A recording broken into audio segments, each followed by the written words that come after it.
आपको मुक्त होना है, बंधना नहीं है। जीव का जन्म कर्मों के अनुबंध से होता है, कर्मों के बंधन से होता है, और उसको अपना ऋण चुकाना होता है, कर्मानुबंध।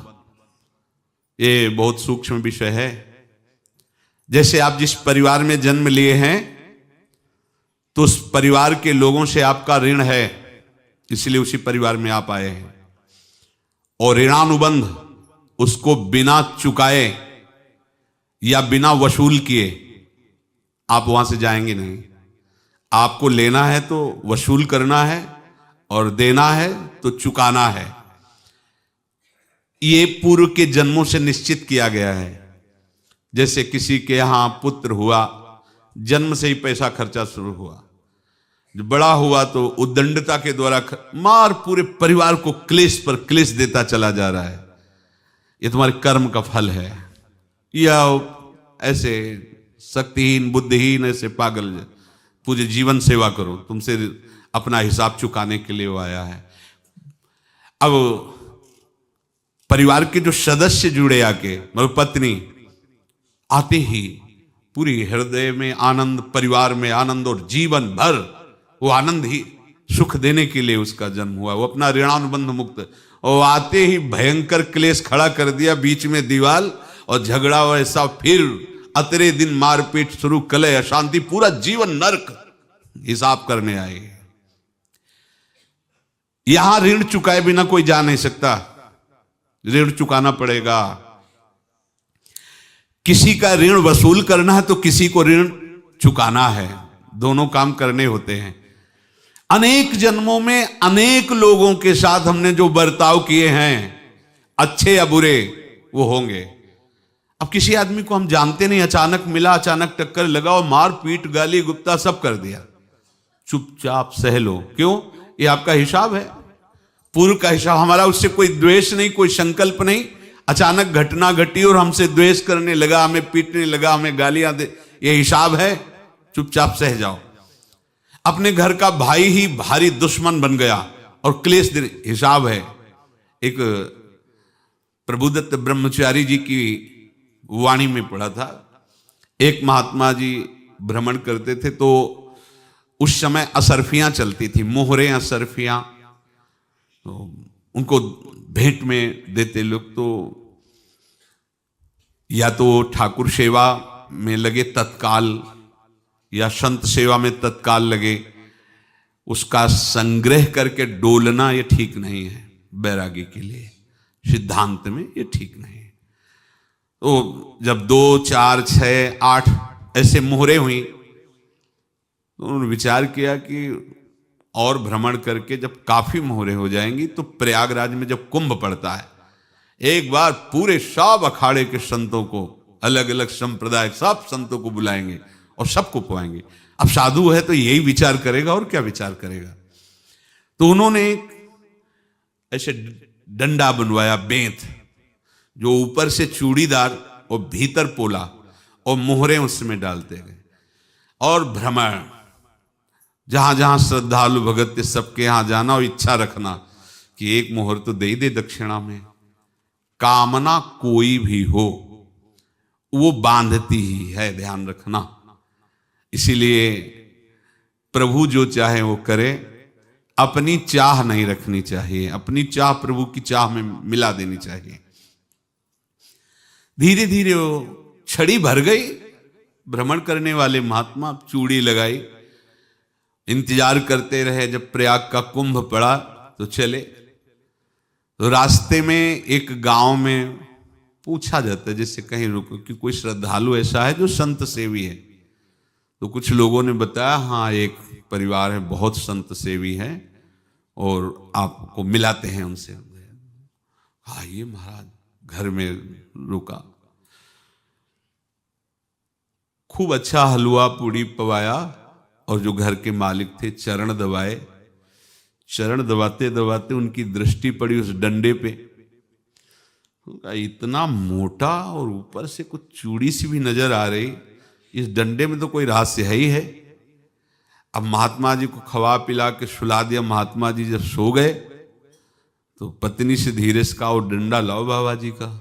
डंडा, वो चूड़ीदार जो ही खोला पलटाया तो सैकड़ों मोहरे। ऐसे संत रोज पधारे भगवान, तुम आनंद हो जाए फिर क्या। पत्नी से कहा, नाप के कंकड़ लाओ।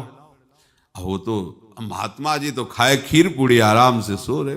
रात में पूरी प्लानिंग करके उसमें कंकड़ भर के चूड़ी लगाकर सिराने रख दिया, सारी मोहरें हटा ली। महात्मा जी आराम से छड़ी उठाए तो वजन पक्का। वैसे बड़े लोग चतुर होते हैं, पर ये नहीं जानते कि कर्म कितना भयानक होता है। और उनकी कोई संतान नहीं थी, पर धन में इतना प्रेम उनको था।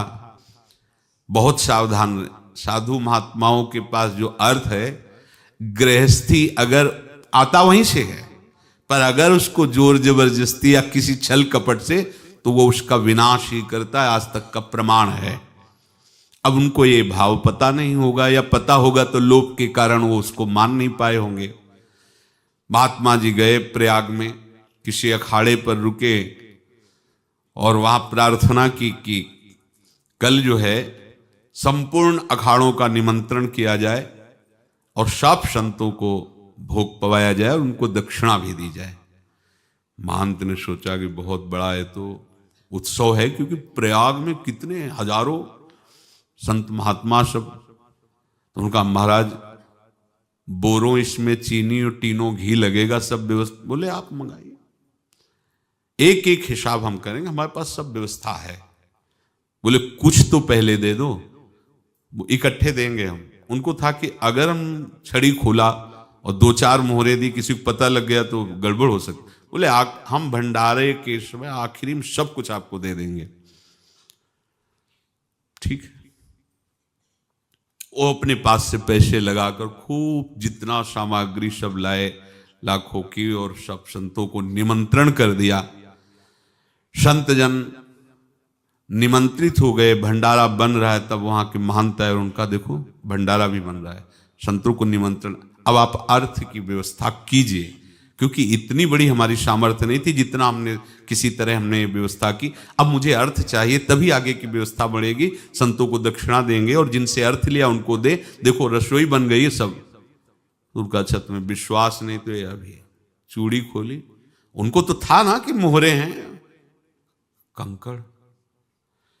तो अब जैसे कितना उनको सदमा लगा होगा, हजारों संतों का निमंत्रण, रसोई बन, मतलब संत हो के छल कपट। तो उनका, महाराज आपने तो हमारा नाश कर दिया, जो महंत थे। अब बताओ रसोई बन गई, संत निमंत्रित हो गए, और आप ये कंकड़ दिखा रहे हैं हमको। आपने तो हमें बर्बाद कर दिया, हमारी इतनी सामर्थ्य नहीं थी, आप पहले बता देते। संत होकर ऐसा छल कपट। अब वो बोले तो क्या बोले, क्योंकि उनको पता था कि मोहरे हैं इसमें। अंदर से उनका चिंतन गया उसी सेठ के पास, अच्छा ऐसा धोखा हमारे साथ किया, भोगोगे तुम। ये जो निकलता है ना भोगोगे, ये अकाट्य होता है। क्योंकि किसी का भी हृदय, मान लो किसी भी जीव जंतु को आप कष्ट दें और उसका हृदय आह भर जाए, तो वो आह वज्र की लेख है, तुम्हें भोगना पड़ेगा। वो देखो भीष्म जी को भोगना पड़ रहा है ना। सांप को ऐसे धनुष की नोक से उठाया और बंबूल के कांटों के ऊपर फेंक दिया, कई दिन तक शेदा हुआ, वो आह भर करके मरा। तो आपको 6 महीने बाणों की सैया पर आह किसी की ना लेना जिंदगी में। कोई ऐसा कोई आह भर करके कह दिया तुम समर्थ हो, हम तो कुछ कर नहीं सकते, और अंदर से दुखी, फिर तुम्हारी सामर्थ्य काम नहीं करेगी, मिट्टी में मिला देगी। फिर ये तो संत थे और भगवत आराधना के लिए, संत आराधना के लिए ही ऐसा किए हुए थे। अब इनका कैसे मुंह दिखाएं, अब क्या करें। सुबह संत जन आएंगे, सबके बीच में हमारी कि देखो इन्होंने, अब क्या करें। गए और संगम में जाके छलांग लगाई, अपने प्राण त्याग दिए। अब उनके तो पास मोहरे थी और व्यापार बढ़ा, और 9-10 महीने बाद ही लड़का हुआ। अब तो उनको कि संत फलीभूत हो गया। देखो व्यापार चल रहा, लड़का नहीं होता था, लड़का भी हो गया, बड़ा आनंद छा रहा है। जब से वो प्रकट हुए और धन की वृद्धि शुरू हो गई, पढ़ाई लिखाई में उनके खर्चा हुआ। बस बीमारी शुरू हो गई उनके शरीर में। अब उसमें पैसा जाना शुरू हुआ। इतने आसक्त वो दोनों हो गए कि कुछ भी हो, व्यापार ठप, संपत्ति बेचना शुरू। तो उन्होंने कहा कि बेटा मैं क्या कर सकता हूं तुम्हारे लिए? बोले हमारी अंतिम इच्छा है प्रयाग चलो, और जितने प्रयाग में संत महात्मा सबको एक बार भंडारा करवाओ, हमारी इच्छा अंतिम है। क्योंकि अंतिम यही इच्छा थी। बोले अब ज्यादा संपत्ति तो नहीं रह गई। तो बोले घर बेच दो, मेरे लिए ही तो है, बेच दो। मुझे लगता मैं बचूंगा नहीं, पर मेरी अंतिम इच्छा पूर्ण कर दो। घर बेच दिया, जेवर बेच दी। वहां गए, जब संत सेवा की तो बोले मुझे संगम तक ले चलो। संगम तक ले गए और बोले समझे तुम चुराए थे और हमने उसको छीना है, कुछ नहीं रह गया तेरे पास कुछ, अब केवल ममता और आसक्ति में जलकर मर और नरक प्राप्त कर। मैं वही महात्मा हूं जिसकी तूने मोहरे ली थी, शरीर छोड़ दिया। महात्मा को जन्म लेना पड़ा और इनको दुर्गति भोगनी पड़ी। ऋणानुबंध, होश में। ऐसा नहीं कि आप जो कर रहे हैं कोई देख नहीं रहा, कोई हिसाब किताब नहीं। जो कर रहे हैं अवश्य में भोक्तव्यम, बहुत सावधान। अनेक जन्मों में अनेक लोगों से जो कुछ लिया दिया है, इस लेने देने को मिटा देने के बाद ही तुम मुक्त हो गए। इसीलिए एक उपाय है, लेना न देना मगन रहना। क्या? मालिक को समर्पित हो जाओ, मालिक को अपना माना हुआ समर्पित कर दो, खत्म। अहम त्वाम स्वरूपापेभ्यो मोक्षयिष्यामि, सब खत्म। आगे पीछे लेना देना सब खत्म। एकादश स्कंद में भगवान श्री कृष्णचंद्र जी ने कहा जो मेरे चरणों का आश्रय लेकर मेरा भक्त मेरा भक्ति करता है, उसके पितृ ऋण, मातृ ऋण, देव ऋण, ऋषि ऋण, सब ऋणों से मैं मुक्त कर देता हूं। बस यही एक उपाय है जो इसके बंद करने का उपाय भक्तों के लिए है। वो यही है, भगवान की शरण में होकर अपना माना हुआ पूरा भगवान के अर्पित कर दो। अर्पित करने का तात्पर्य उसमें अहम हटा दो। तो दियम वस्तु गोविंदम तुभ्यमेव समर्पये। जिनसे तुमने सेवा करवाई है उनकी सेवा करनी पड़ेगी। जिनसे तुमने जो कुछ लिया है उनको देना पड़ेगा। ये लेने देने का व्यापार जब तक समाप्त नहीं होगा तब तक तुम्हारा जन्म मरण चलता रहेगा। अब आपको यहां समझना है, यदि आपसे किसी ने पैसे लिए बेईमानी करके नहीं दे रहा है तो आप उसको गाली मत दीजिए, आपने बेईमानी की थी इसलिए आपकी बेईमानी हुई है, ले गया, कोई बात नहीं है, बंधन से मुक्त हुए, जो बोझा था चला गया। उसको ऐसा ना देखे कि ये बेईमान हमारे रुपए मार लिए, अब जो कुछ होगा देखेंगे। अगर आप आगे नया कुछ करते हैं तो फिर आगे का हिसाब आपको भोगना पड़ेगा, ध्यान रखना। ऐसा नहीं है कि आपको भोगना नहीं पड़ेगा।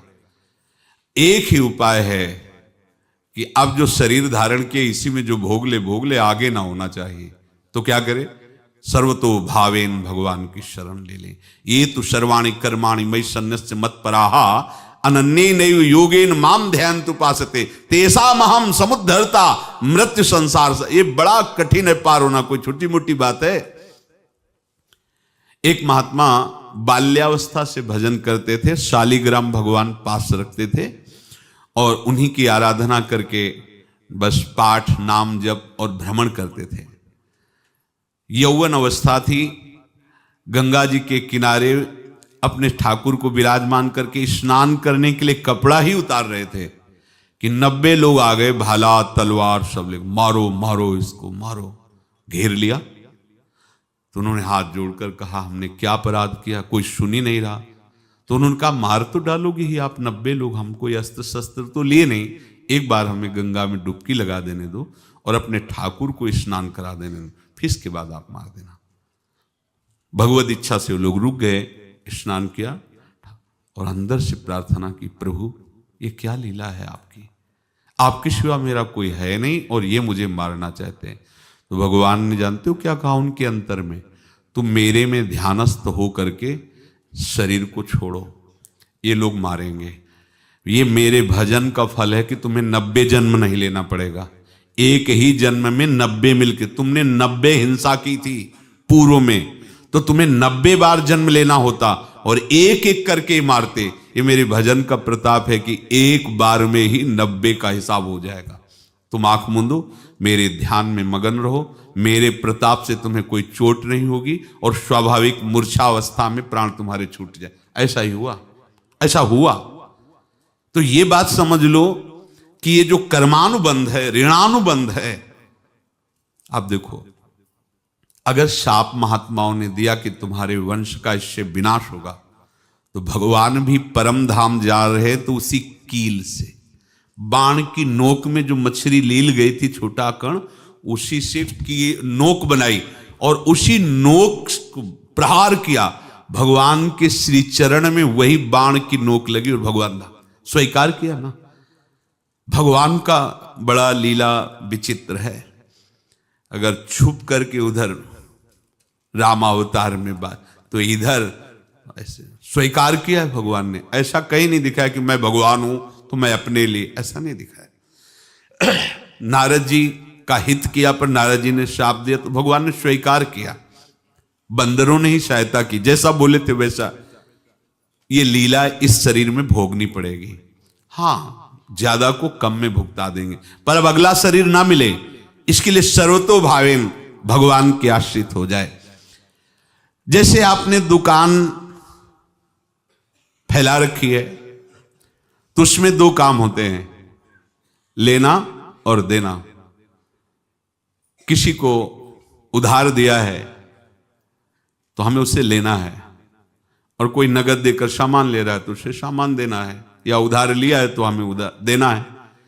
अब अगर दुकान बंद करनी है तो तुम्हें देने वालों पर जोर देना है, लेने वालों पर जोर नहीं।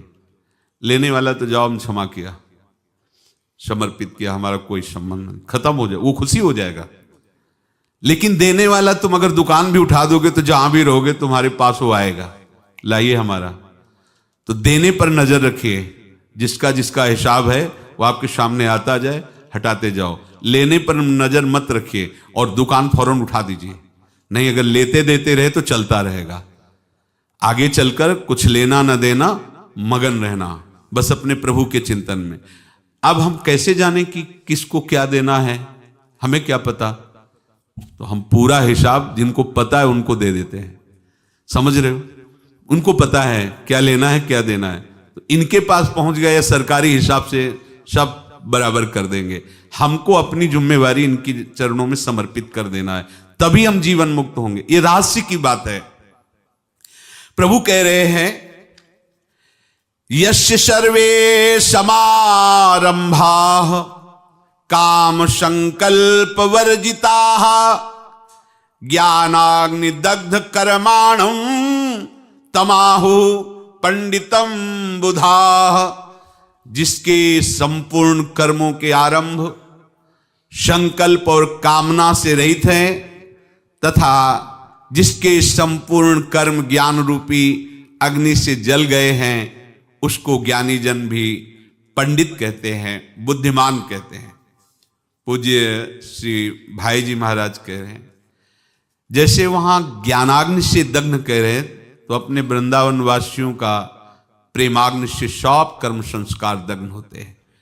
जिस समय आपके हृदय में भगवत प्रेम का प्रादुर्भाव होगा तो लेश मात्र कभी तुम्हें दुख नहीं भोगना पड़ेगा। प्रेम का प्रादुर्भाव होते ही दुख का नाश हो जाता है, महासुख। जब प्रेम का प्रादुर्भाव होगा तो समस्त पाप भस्म हो जाते हैं, अशांति नष्ट हो जाती है, संसार ज्वाला स्पर्श भी नहीं कर सकती है। जब भगवत प्रेम का प्रादुर्भाव होता है तो हो सकता है उस उपासक के जीवन में दुखों का पहाड़ टूट पड़े, परिवार खिलाफ, शरीर रोगी, अव्यवस्था, बहुत बहुत कुछ, सब कुछ। कह रहे हैं इतना सब होने पर भी उसके हृदय में कोई भी दुख नहीं होता। ये ऐसा सामर्थ्यशाली भगवत प्रेम है। भगवान के चरणारविंद का जिसके हृदय में प्रेम है, भारी से भारी दुख भी उनको विचलित नहीं कर सकता।